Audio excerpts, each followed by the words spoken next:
యాచకో యాచక శత్రుహ అంటారు. అంటే ముష్టివాడు మరో ముష్టివాడికి శత్రువు అంట. ఏంటి సార్ ముష్టి వాళ్ళ గురించి మాట్లాడతారు, ఏదో మంచి విషయం మాట్లాడండి అంటున్నారా? నిజమేనండి.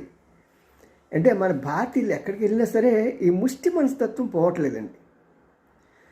అన్నీ చక్కగా ఉన్న సమయంలో అమెరికా వెళ్ళి చక్కగా స్థిరపడిన వాళ్ళు చక్కగా పిల్లల్ని అక్కడ కనేసి వాళ్ళ పిల్లల్ని బాగా చదివించేసుకొని ఉన్న సమయంలో పాపం వాళ్ళని చూసి అయ్యో వాళ్ళంతా వెళ్ళి చక్కగా జీవితం స్థిరపడ్డారు కదా, మేము కూడా అమెరికా వెళ్ళి మా జీవితాన్ని చక్కదిద్దుకుందాం అనుకున్న ఈ సమయంలో పాపం మన పిల్లలు వెళ్తూ ఉంటే అయ్యో ఈ భారతీయులు వచ్చేస్తున్నారు H1B వీసా మీద, ఇప్పుడు మేము సిటిజన్స్, మా పిల్లలు సిటిజన్స్, మా పిల్లలకు ఉద్యోగాలు రావట్లేదు, వీళ్ళు కాంపిటీషన్లో వచ్చినా సరే చాలా తక్కువ జీతాలు చేయాల్సి వస్తున్నది అని చెప్పేసి ఈ H1B వీసాలకి వ్యతిరేకంగా పనిచేసిన శక్తులు ఎవరయ్యా అంటే అఫ్కోర్స్ మన కంపు మామయ్య ఎలా కామను.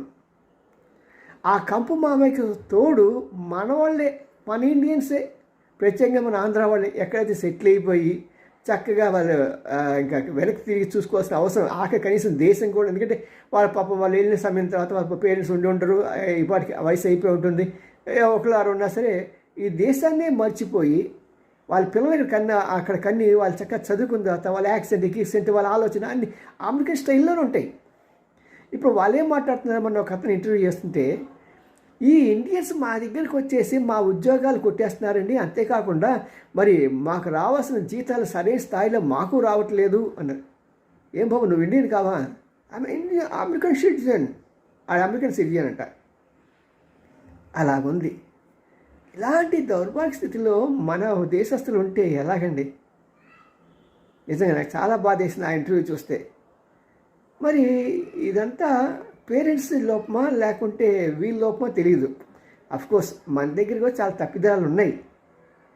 అడ్డంగా ఎవరు పడితే ఎవరు ఎలా కావాలంటే అలాగా ఈ కన్సల్టెన్సీని ₹1,00,000 ఇస్తే చాలు అని చెప్పేసి వాళ్ళు అన్నీ మేనేజ్ చేసి ఏమి లేదు, ఒక ఫ్లైట్ టికెట్ కొనుక్కొని ఆ ఫస్ట్ టర్మ్ ఫీజు 10 లక్షలు 8 లక్షలు ఎక్కడో కింద మీద పడిపోయి కట్టేస్తున్నారు.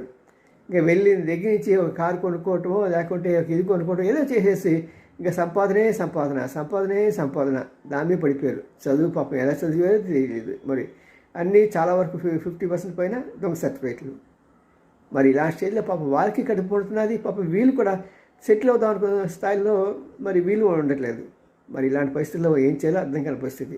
కానీ ఏదైనా సరే యాచక శత్రువు అన్నట్టుగా మన భారతీయులకి ఇలా ద్రోహం చేయడం బాగుంది.